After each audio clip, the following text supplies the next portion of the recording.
Gadis lugu ini tak menyangka, ibunya tega menjual dirinya kepada pria Afrika. Setelah menikah, gadis ini terkejut melihat pria itu membuka semua. Namaku Sari, seorang gadis desa biasa dari sebuah kampung kecil di Jawa Barat bernama Ciparai. Desaku sangatlah indah, dikelilingi sawah hijau dan pegunungan yang seringkali diselimuti kabut pagi. Tapi keindahan itu hanya terlihat di permukaan. Di baliknya, ada kemiskinan yang menggurita, membelenggu hampir semua orang yang tinggal. Di sana, termasuk keluargaku, ibuku, Bu Yanti, adalah satu-satunya keluarga yang tersisa bagiku. Ayah meninggal saat aku masih kecil, meninggalkan kami dengan utang yang tak kunjung lunas. Sejak itu, Bu Yanti bekerja keras sebagai buruh tani dan penjual sayur di pasar mingguan. Tapi meski ia mencoba segala cara, uang hasil kerjanya selalu habis untuk makan atau membayar cicilan utang kepada Pak Soleh, pemilik warung di ujung jalan. Aku sering melihat ibu duduk di depan rumah petak kami, menatap kosong ke arah gunung yang menjulang, sambil bergumam, kapan ya kita bisa lepas. Dari semua ini, aku sendiri sudah lulus SMA 2 tahun lalu, tapi tidak punya cukup uang untuk melanjutkan kuliah. Sebagai gantinya, setiap hari aku membantu ibu di ladang. Kadang-kadang aku juga ikut berjualan sayur di pasar, meskipun lebih sering merasa minder. Karena pakaianku selalu tampak lusuh dibandingkan pedagang lain. Beberapa tetangga bilang aku cukup cantik, bahkan beberapa anak muda di kampung pernah mendekati ibu untuk melamar aku menjadi istri mereka. Namun, Bu Yanti selalu menolak. Ia berkata, nggak ada gunanya kawin sama orang desa kalau akhirnya cuma tambah miskin. Sejujurnya, aku tak pernah benar-benar memikirkan soal pernikahan. Impianku sederhana, suatu hari nanti aku ingin punya toko kecil di pasar, menjual baju-baju layak pakai agar orang-orang di desa tak harus pergi jauh-jauh ke kota hanya untuk belanja. Itu saja. Tapi entah kenapa, dalam hatiku yang paling dalam, aku selalu merasa ada sesuatu yang besar dan suram sedang mengintai. Seperti badai yang belum datang, tapi udara sudah mulai terasa berat, semua berubah pada malam itu. Malam ketika Bu Yanti duduk di sampingku, matanya merah dan wajahnya penuh rasa bersalah. Kami baru saja makan malam, nasi putih tanpa lauk kecuali sambal terasi yang sudah agak basi. Suasana begitu sunyi, hanya suara jangkrik yang terdengar dari kejauhan. Lalu, tanpa basa-basi, Bu Yanti berkata, Sari, kamu ingat Pak Hadi, kan? Dia temannya Pak Soleh. Dia janji bakal ngasih ibu banyak uang kalau kamu mau kerja di Jakarta. Jantungku langsung berdebar kencang. Kerja apa, Bu? Tanyaku pelan. Meskipun firasat buruk sudah mulai menyelimuti, katanya sih jadi pembantu di rumah orang kaya, jawab ibu, suaranya gemetar. Pokoknya, kamu bakal dikirim ke Jakarta, terus nanti ibu bisa bayar utang-utang kita. Kamu nggak usah khawatir. Nanti kalau udah dapat gaji, kamu bisa kirim uang buat ibu sama adik-adikmu. Adik-adik? Aku hanya anak tunggal. Tiba-tiba semuanya terasa salah. Aku menatap ibu dengan mata melebar, mencoba mencerna kata-katanya. Maksudnya, aku bakal dijual, Bu? Bu Yanti menunduk, air mata mengalir deras di pipinya. Maafin Ibu, NK. Ibu nggak punya pilihan lain. Kalau nggak gitu, kita bakal mati kelaparan, dunia rasanya runtuh saat itu juga. Ibu, wanita yang selama ini aku anggap pelindungku, ternyata menjualku demi uang. Aku tak bisa berkata apa-apa lagi. Semua protes dan tangisan terasa sia-sia. Esok harinya, aku dipaksa naik angkot menuju terminal besar di Bandung, tempat Pak Hadi menunggu dengan senyum licik di wajahnya. Perjalanan ke Jakarta adalah mimpi buruk pertamaku. Aku ditempatkan di sebuah van tua bersama 5 gadis lainnya, semuanya diam dan tampak takut. Tak ada yang berbicara, kecuali sesekali isak tangis tertahan dari salah satu penumpang. Dalam hati aku bertanya-tanya, apakah mereka juga dijual oleh keluarga mereka? Ataukah mereka korban penculikan? Setelah beberapa jam perjalanan, kami sampai di sebuah gudang tua di pinggiran Jakarta. Tempat itu gelap, pengap, dan penuh dengan orang-orang asing yang berbicara dalam bahasa yang sulit aku pahami. Salah satu pria, yang mengaku bernama Johnny, memberitahu bahwa kami akan dikirim ke luar negeri untuk bekerja. Jangan coba-coba kabur, katanya dingin. Kalau kamu lari, keluargamu di Indonesia bakal kena masalah. Haraku semakin terbenam. Mereka tahu aku punya ibu yang rapuh. Mereka tahu aku nggak akan berani melawan. Beberapa hari kemudian, aku dan puluhan gadis lainnya dimuat ke dalam sebuah kapal kargo tua. Kapal itu sempit dan bau, membuatku muntah-muntah selama berjam-jam.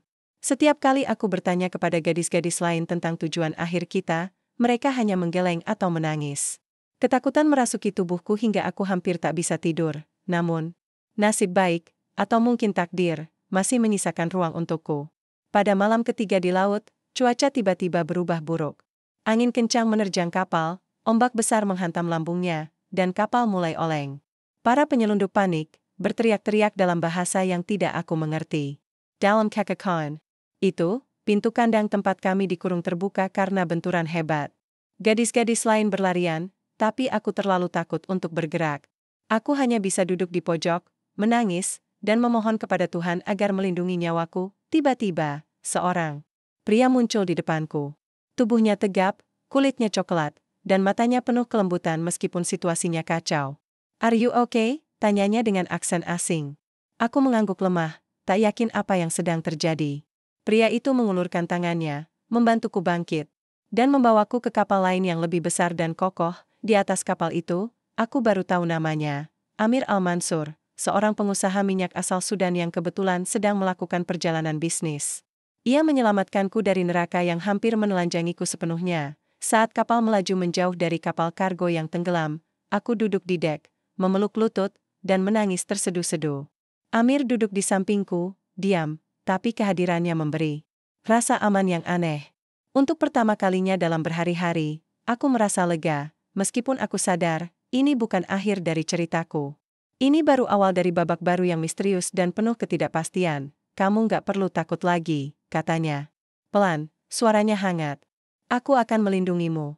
Dan entah kenapa, aku percaya padanya. Aku tak tahu bagaimana harus merasakan semua ini. Dari kapal kargo tua yang hampir menenggelamkanku ke dalam jurang penderitaan, aku kini berada di sebuah kapal megah milik Amir Al-Mansur. Kapal itu begitu besar dan mewah sehingga rasanya seperti mimpi buruk yang tiba-tiba berubah menjadi dongeng. Tapi apakah ini benar-benar nyata? Atau hanya ilusi lain yang akan segera runtuh? Amir sering duduk di dekatku, mengajakku berbicara meskipun bahasa Inggrisnya terdengar asing di telingaku. Aku hanya bisa menjawab dengan anggukan atau gumaman. "Helen." Ia tampak sabar, tak pernah memaksaku untuk bicara lebih banyak. Kadang-kadang ia tersenyum, dan senyumnya membuatku merasa sedikit lebih tenang. Namun, ada sesuatu dalam tatapannya, sesuatu yang sulit kudefinisikan, yang membuatku penasaran sekaligus curiga. "Kamu dari Indonesia, ya?" tanyanya suatu sore, sambil menyerahkan secangkir teh hangat padaku. Aku mengangguk pelan, masih belum terbiasa mendengar suaraku sendiri setelah berhari-hari terjebak dalam keheningan. "Ya," jawabku akhirnya, suaraku serak seperti orang yang lama tidak berbicara. "Dari Jawa Barat." Ia mengangguk. Matanya menyipit seolah mencoba membaca apa yang ada di pikiranku. "Apa yang kamu lakukan di kapal itu?" lanjutnya. Nada suaranya lembut tapi penuh rasa ingin tahu. Aku menunduk, jari-jariku gemetar memegang cangkir teh. Bagaimana mungkin aku bisa menjelaskan semuanya tanpa terlihat seperti korban yang malang? Akhirnya, aku hanya berkata, "Aku dipaksa masuk ke sana. Mereka bilang aku bakal kerja di Jakarta, tapi ternyata bukan." Amir tampak mengerti tanpa perlu penjelasan lebih lanjut. Wajahnya berubah muram, rahangnya mengeras. "Human trafficking," katanya pelan, seperti berbicara pada dirinya sendiri. Lalu ia menatapku lagi, matanya penuh emosi yang sulit kubaca. "Kamu aman sekarang.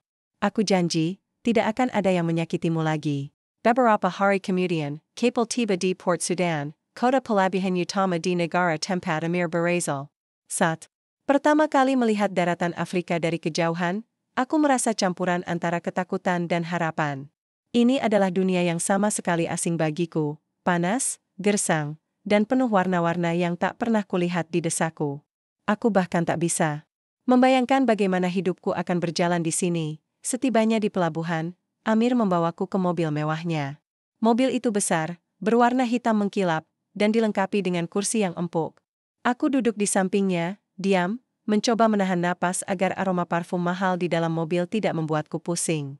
Di sepanjang jalan menuju rumahnya, aku melihat kota yang ramai dengan orang-orang berkulit gelap, berpakaian tradisional, dan berbicara dalam bahasa yang tak ku mengerti. Razanya seperti berada di planet lain. Roma Amir adalah istana Kessel di Tengah Padang Pasir. Bangunan putih besar itu tampak seperti keluar dari cerita-cerita dongeng yang biasa ku baca saat kecil. Ada kolam renang di halaman belakang, taman luas yang dipenuhi tanaman hijau, dan interior rumah yang dipenuhi furnitur mewah.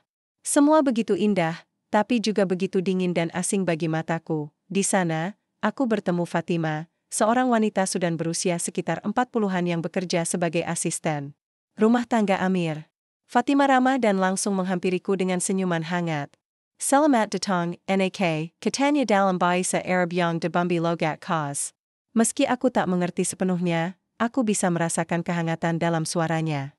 Setelah beberapa hari tinggal di rumah itu, Fatima mulai mengajariku beberapa kata dalam bahasa Arab, dan kami perlahan-lahan membangun hubungan persahabatan. Namun, meski segalanya tampak sempurna di permukaan, ada sesuatu yang terus mengganjal di hatiku. Setiap kali aku melihat Amir, ada pertanyaan besar yang muncul di benakku. Kenapa dia menyelamatkanku? Apa tujuan sebenarnya di balik semua ini? Pertanyaan itu semakin menguat ketika, beberapa minggu setelah kedatanganku, Amir meminta untuk berbicara denganku secara pribadi. Kami duduk di ruang tamu yang luas, dikelilingi oleh sofa kulit dan lampu kristal yang berkilauan. Suasana tegang, meski Amir mencoba bersikap santai. Sari, katanya pelan, namaku terdengar aneh saat ia ucapkan dengan aksennya. Aku ingin kamu tinggal di sini. Aku ingin melindungimu, memberimu kehidupan yang layak. Dia berhenti sejenak, seolah memilih kata-kata dengan hati-hati. Tapi ada syaratnya. Jantungku berdebar kencang. Syarat apa? Apa yang akan dia minta dariku? Aku menatapnya, menunggu kelanjutan kalimatnya. Aku ingin kamu menjadi istriku. Aku terkejut. Otakku berputar cepat, mencoba mencerna kata-katanya. Menikah? Dengan pria asing yang baru saja ku ketahui beberapa minggu lalu? Ini terlalu cepat. Terlalu aneh. Terlalu salah. Kenapa? Tanyaku akhirnya, suaraku gemetar. Kenapa kamu mau menikahiku? Amir menghela napas panjang. Matanya menatapku dengan intensitas yang membuatku merasa takut sekaligus terhipnotis. Aku sudah kehilangan banyak hal dalam hidupku, katanya pelan. Dan aku melihat sesuatu di matamu, sesuatu yang membuatku merasa, mungkin aku bisa memulai lagi. Jawabannya membuatku bingung. Apa maksudnya? Apa dia juga korban dari sesuatu yang traumatis? Tapi aku tak punya waktu untuk bertanya lebih lanjut karena ia melanjutkan. Tentu saja, kamu bebas menolak. Tapi jika kamu menerimanya, aku akan memberimu perlindungan penuh. Kamu akan memiliki segalanya yang kamu butuhkan, rumah, uang, pendidikan. Segalanya. Aku terdiam. Pikiranku kacau. Di satu sisi, tawarannya terdengar terlalu bagus untuk ditolak. Aku tak punya tempat lain untuk pulang. Desa Ciparai terlalu jauh, dan ibuku. Aku bahkan tak yakin apakah aku bisa memaafkannya. Di sisi lain, aku tak tahu apa yang sebenarnya ia inginkan dariku. Apakah ini hanya tentang kasihan? Atau ada alasan lain? Beri aku waktu untuk memikirkannya, kataku akhirnya, suaraku terdengar lemah bahkan bagi telingaku sendiri. Amir mengangguk, wajahnya tak menunjukkan kekecewaan atau kemarahan. Tentu, ambil waktu sebanyak yang kamu butuhkan. Malam itu, aku tak bisa tidur. Pikiranku dipenuhi oleh pertanyaan-pertanyaan yang tak ada habisnya. Siapa sebenarnya Amir Al-Mansur ini? Mengapa dia begitu tertarik padaku? Dan yang paling penting, apakah aku benar-benar siap untuk meninggalkan masa laluku dan memulai hidup baru di negeri asing ini? Fatima datang ke kamarku keesokan paginya, membawakan teh dan roti panggang. Kamu baik-baik saja, nak? Tanyanya, matanya penuh kekhawatiran. Aku mengangguk, meski aku tahu itu bohong. Fatima tampaknya bisa membaca ekspresiku.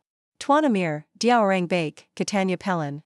Dia pernah mengalami banyak penderitaan, tapi dia selalu mencoba membantu orang lain. Kamu nggak perlu takut. Pedanya. Kata-katanya membuatku sedikit lega, tapi tetap saja ada rasa ragu yang mengendap di hatiku. Aku tahu aku harus membuat keputusan segera, tapi aku tak yakin apakah aku siap untuk melakukannya. Beberapa hari kemudian, aku akhirnya memberi jawaban kepada Amir. Aku setuju untuk menikahinya, meski hatiku masih penuh dengan ketidakpastian. Bukan karena aku mencintainya, aku bahkan belum mengenalnya dengan baik. Tapi karena aku tak punya pilihan lain.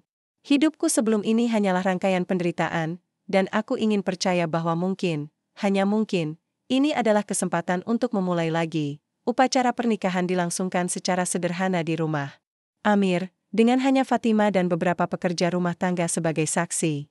Aku mengenakan gaun putih yang dipilihkan oleh Amir, dan meski aku terlihat cantik di cermin, aku merasa kosong di dalam. Seperti boneka yang dipaksa bermain dalam sandiwara yang tak kupahami. Setelah upacara selesai, Amir menatapku dengan senyum lambat.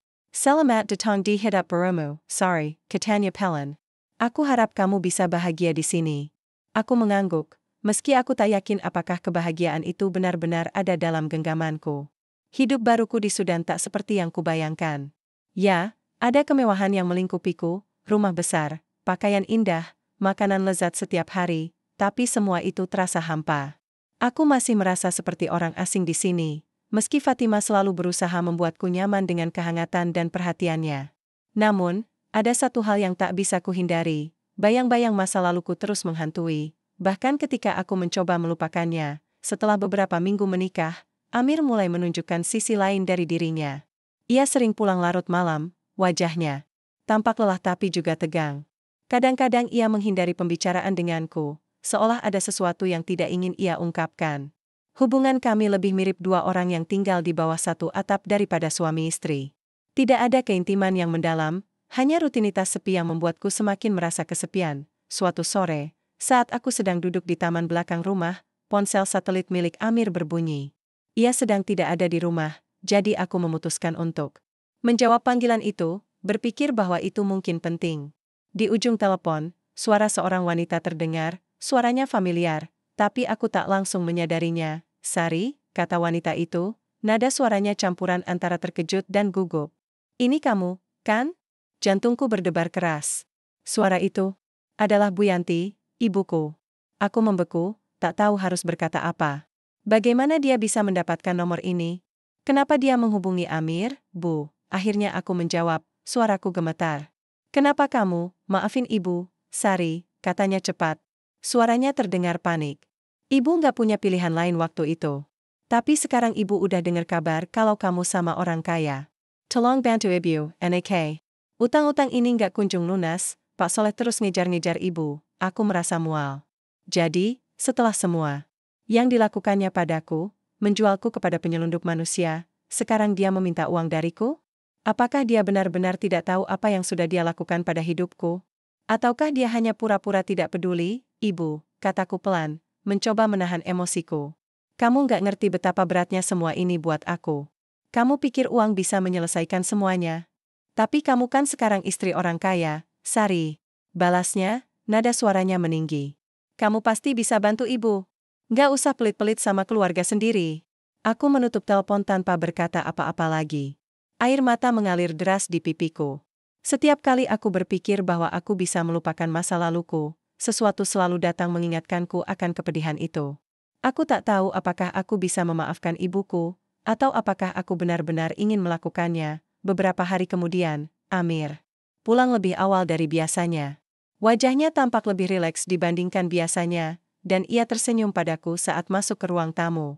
Ada kabar baik, katanya, suaranya terdengar ringan. Aku dapat pekerjaan baru di Khartoum. Kita bakal pindah ke sana dalam waktu dekat. Aku menatapnya dengan heran. Pindah? Ke Khartoum? Dia mengangguk.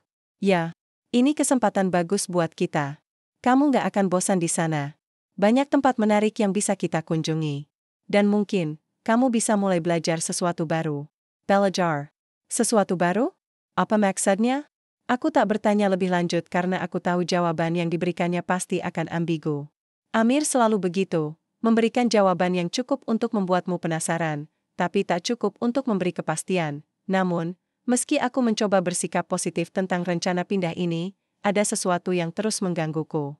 Pernikahan kami rasanya semakin tegang, dan aku semakin yakin bahwa ada rahasia besar yang disembunyikan oleh Amir. Rahasia yang mungkin akan mengubah segalanya. Malam itu, aku memutuskan untuk menghadapi Amir secara langsung. Kami duduk di ruang makan, suasana sunyi kecuali suara angin yang berdesir di luar. Amir, kataku Pelin, suaraku terdengar lebih berani daripada yang kurasakan. Aku perlu tahu sesuatu. Kenapa kamu mau menikahiku? Kenapa kamu menyelamatkanku dari kapal itu? Amir meletakkan garpu dan pisau di atas piringnya, lalu menatapku dengan intensitas yang membuatku merinding. Kamu benar-benar ingin tahu, ya, katanya pelan, nada suaranya berubah serius. Aku mengangguk, jantungku berdebar kencang. Aku pernah menjadi korban eksploitasi manusia, katanya akhirnya, suaranya terdengar berat. Dulu, aku diculik oleh sindikat perdagangan manusia saat masih remaja. Mereka memperdagangkanku sebagai buruh paksa di Timur Tengah.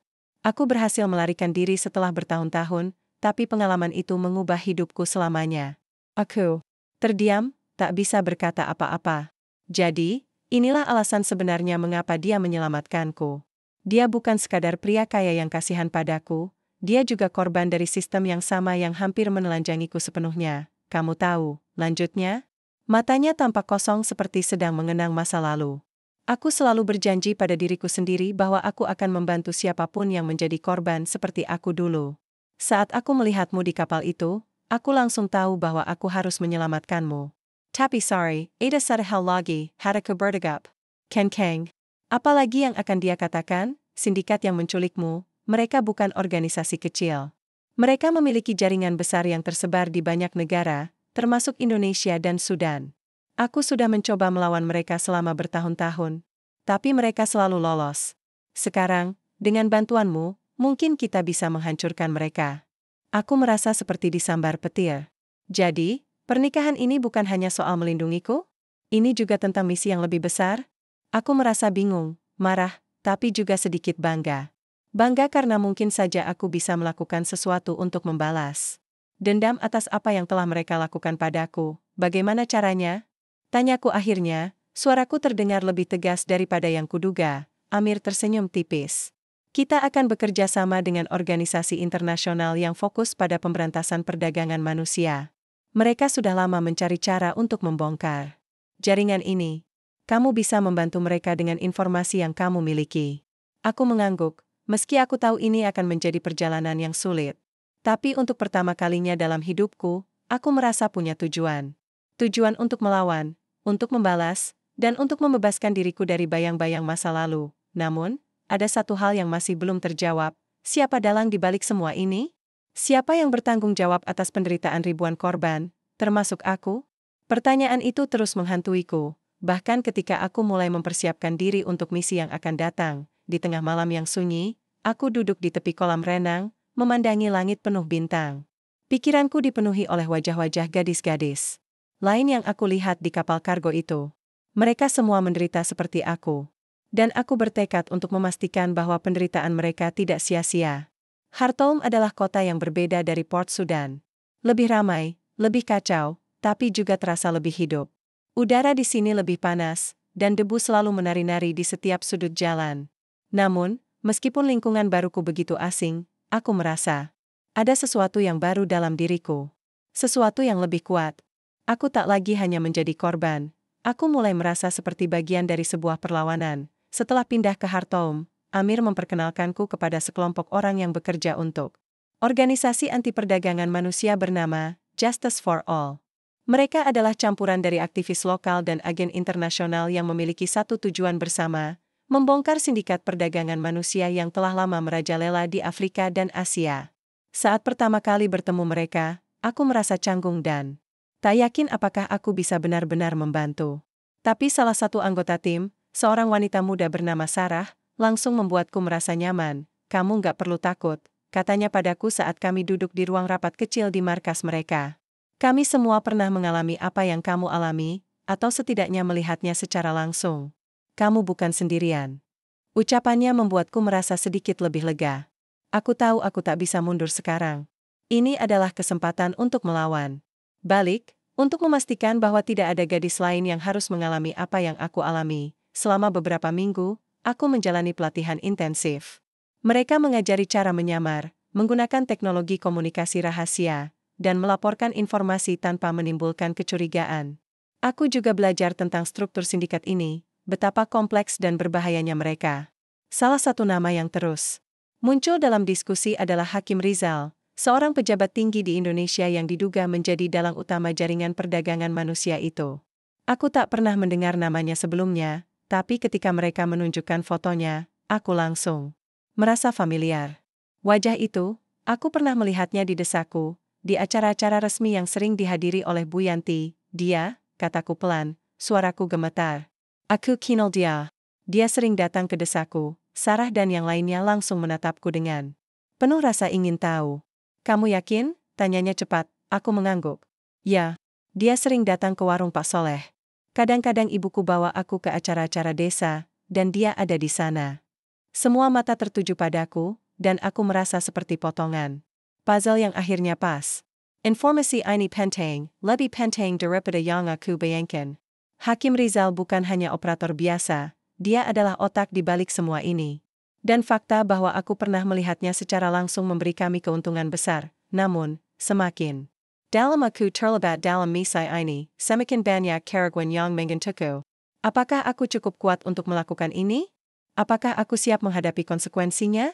Setiap malam, aku berguling-guling di tempat tidur, mencoba menenangkan pikiranku. Tapi kadang-kadang, aku merasa seperti dua orang yang berbeda, Sari yang lima dan takut, dan Sari yang penuh kemarahan dan tekad. Suatu malam, Amir masuk ke kamarku. Wajahnya tampak lelah, tapi matanya tetap penuh perhatian.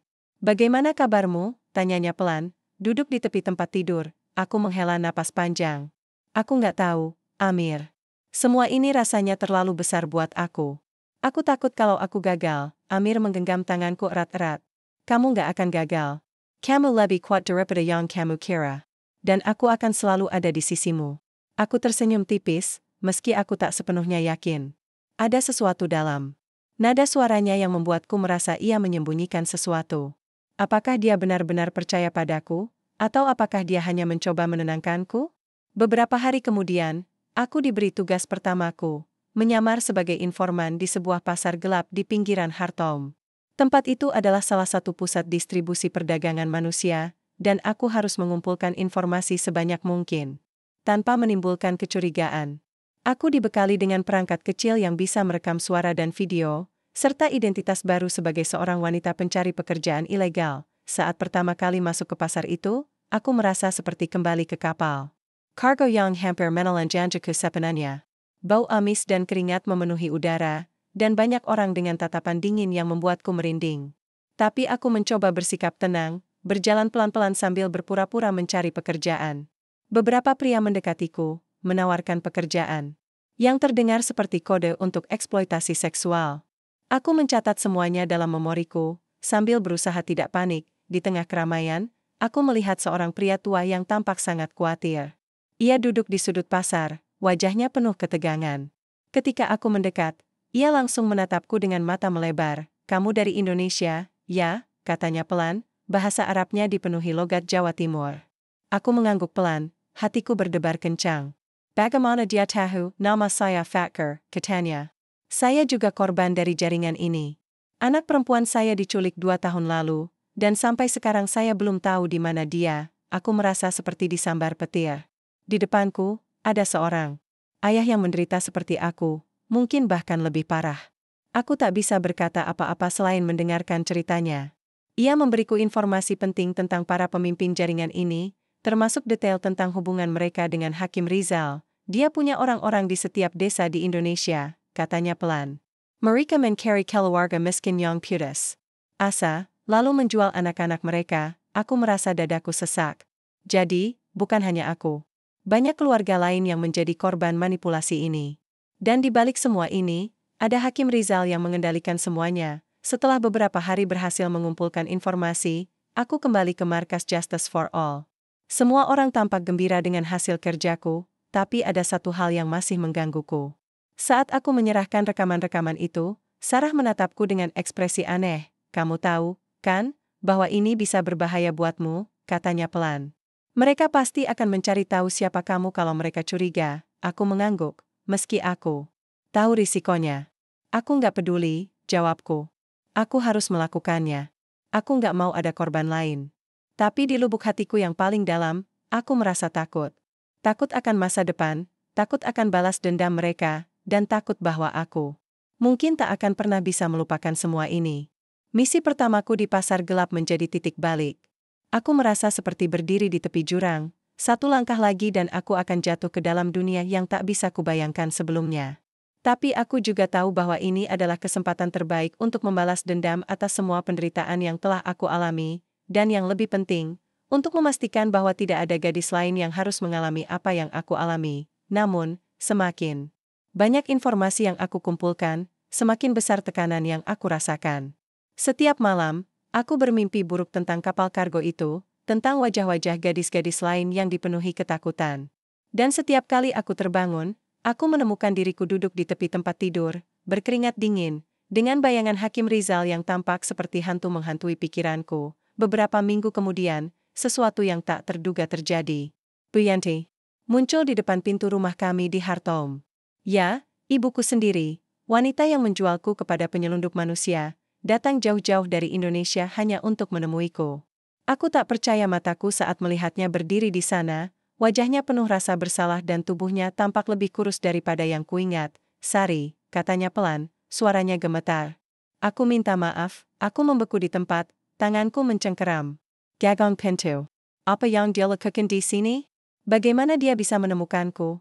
Dan yang lebih penting, apakah dia benar-benar datang untuk meminta maaf, atau ada agenda lain di balik kedatangannya? Ibu, kataku akhirnya, suaraku dingin dan penuh amarah. Kenapa kamu di sini? Dia menunduk, air mata mengalir deras di pipinya. Aku nggak punya pilihan lain waktu itu, nak. Utang-utang itu? Pak Soleh terus ngejar-ngejar aku. Aku panik, aku nggak tahu apa yang harus kulakukan. Aku merasa mual mendengar penjelasannya. Alasan yang sama, lagu lama yang sudah sering. Kudengar. Tapi kali ini, aku tak bisa begitu saja memaafkannya. Aku tahu sekarang bahwa dia bukan hanya korban keputusan salah.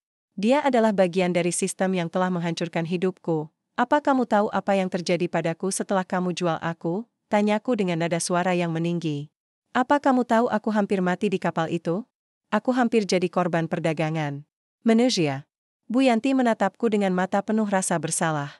Aku nggak tahu kalau mereka bakal ngelakuin itu sama kamu, katanya pelan. Aku cuma dikasih uang, Sari. Mereka bilang kamu bakal kerja di Jakarta, aku tertawa sinis. Kerja di Jakarta?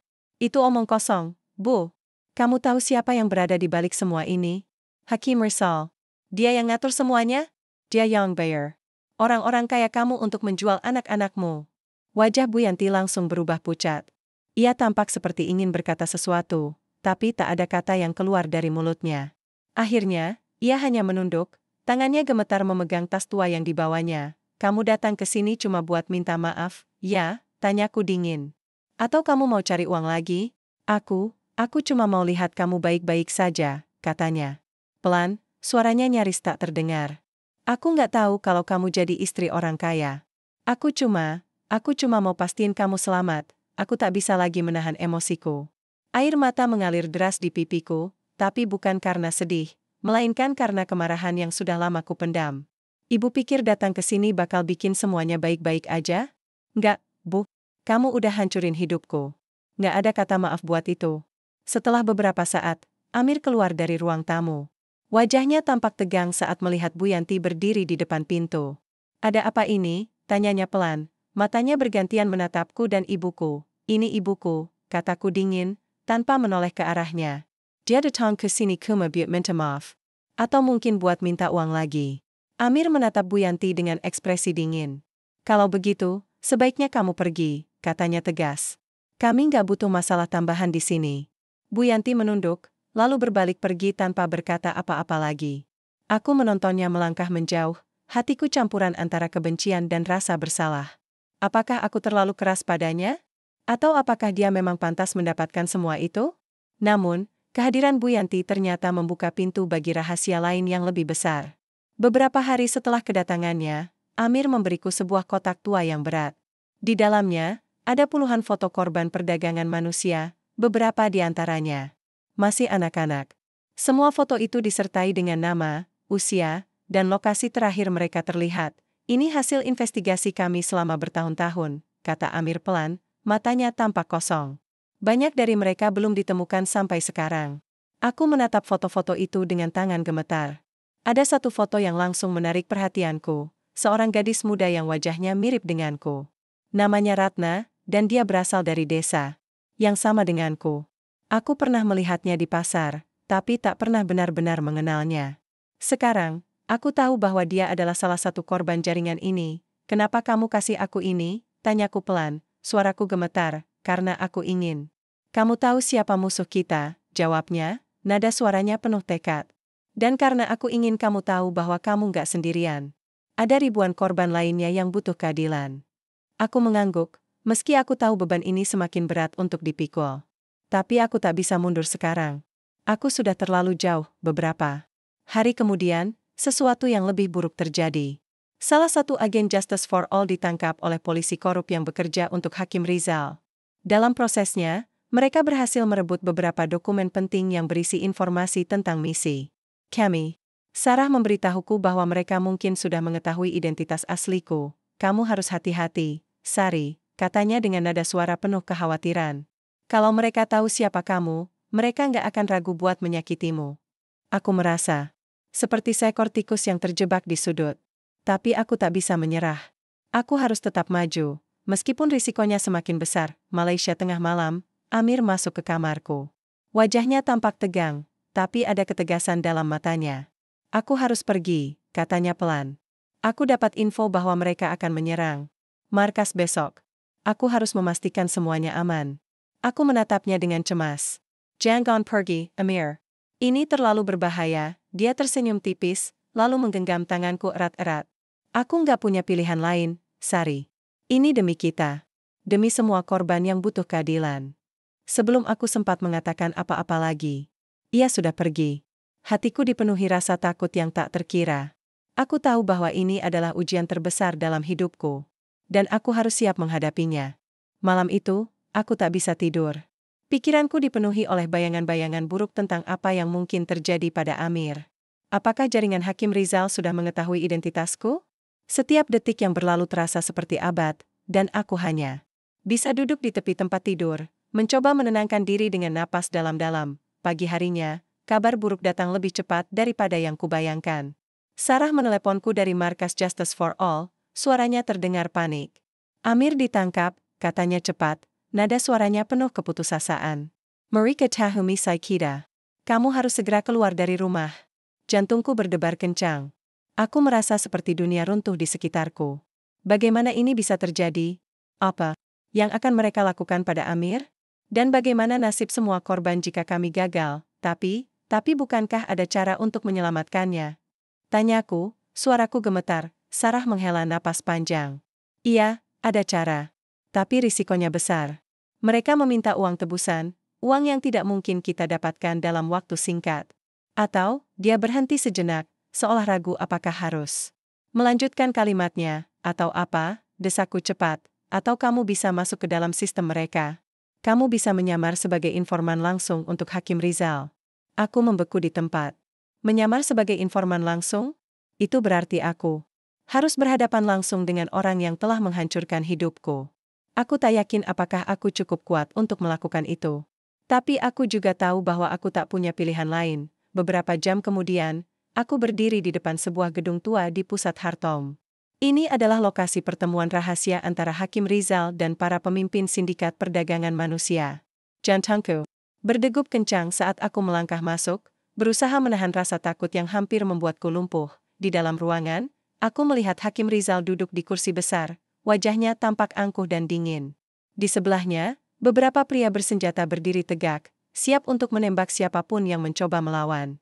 Aku mencoba tetap tenang, meskipun tangan dan kakiku gemetar hebat. Siapa kamu? Tanya Hakim Rizal dengan nada suara keras, matanya menyipit saat menatapku. Aku salah satu korban sindikat ini, kataku pelan, suaraku bergetar. Tapi aku tahu banyak hal tentang mereka. Aku bisa memberimu informasi penting. Hakim Rizal tersenyum tipis, seolah tak percaya padaku. Kenapa aku harus percaya padamu?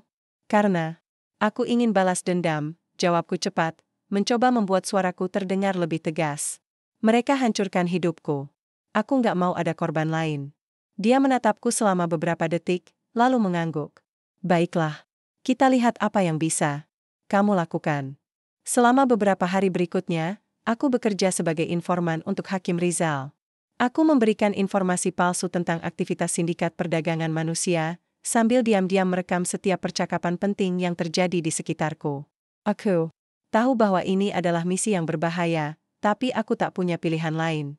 Aku harus melakukannya demi menyelamatkan Amir dan semua korban lainnya. Namun, semakin lama aku berada di lingkungan itu, semakin banyak rahasia yang aku ungkap. Salah satunya adalah fakta bahwa Bu Yanti ternyata memiliki hubungan erat dengan Hakim Rizal. Ia bukan hanya korban manipulasi, ia adalah salah satu mata rantai utama jaringan ini. Aku tak pernah menyangka bahwa ibuku sendiri bisa menjadi bagian dari sistem yang begitu jahat. Suatu malam, Aku mendapat kesempatan untuk bertemu Hakim Rizal secara pribadi. Dia duduk di ruang kerjanya, wajahnya tampak santai tapi penuh kecurigaan. "Kamu pintar," katanya pelan, matanya menatapku dengan intensitas yang membuatku merinding. "Tapi aku nggak yakin kamu sepenuhnya jujur padaku." Aku meneguk ludah, mencoba menahan ketakutan yang mulai menguasai tubuhku. "Aku cuma mau balas dendam," kataku pelan, mencoba meyakinkannya. "Aku nggak peduli sama yang lain." Dia tersenyum tipis, lalu meletakkan sebuah dokumen di atas mejanya.